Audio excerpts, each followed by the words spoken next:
পরে পানি নামে না কেন? ওই পাম্পের ক্ষমতা নাই। যে পাম্পের ক্ষমতা নাই, এখানে আমি কি করব? কৃষকের কি করণীয়? সরকারের কাজ, আপনাদের কাজ। তা আপনারা সরকারের এখানে বসে আছেন কেন? চাকরি ছেড়ে যান। ডক্টর ইউনূস কি করেছেন জানেন? ওই ডক্টর ইউনূস সাহেব সেই প্রথম ওনার বিরুদ্ধে 600 কোটি টাকা ট্যাক্স জমা দেওয়ার মামলা ছিল। উনি সেই মামলাও খারিজ করেছেন, ট্যাক্সও মাফ করে নিয়েছেন। উনি কি করলেন? গ্রামীণ ব্যাংকের মালিকানা ছিল জনগণের 25 ভাগ, এখন মালিকানা আছে 10 ভাগ 15 ভাগ উনি তুলে নিয়ে গেছেন। এর নাম কি উন্নতি? তারপরে সেখানে ওই জাপানের লোক পাঠাবেন, সেই টাকা দোকানের লোক পাঠাবার যে লাইসেন্স, সেইটা ওনার প্রতিষ্ঠানের নামে করছেন।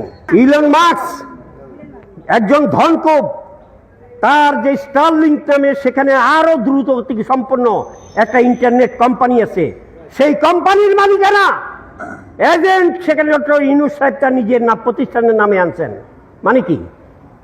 তাহলে কিসের আপনি সুবিচার করতে আসছেন? কিসের সংস্কার করবেন? কিসের ন্যায় বিচার প্রতিষ্ঠা করবেন? আপনি নিজেই তো দুর্নীতিতে নিমজ্জিত। আপনি সুদখোর মহাজন। এদেশের জনগণকে, গরিব মানুষের হাঁটিয়ে তাদের কাছ থেকে লাভ করে আপনি গ্রামীণ ব্যাংক করেছেন, হাজার হাজার কোটি টাকার মালিক হয়েছেন। আপনি নিজেই তো একটা দুর্নীতিবাজ।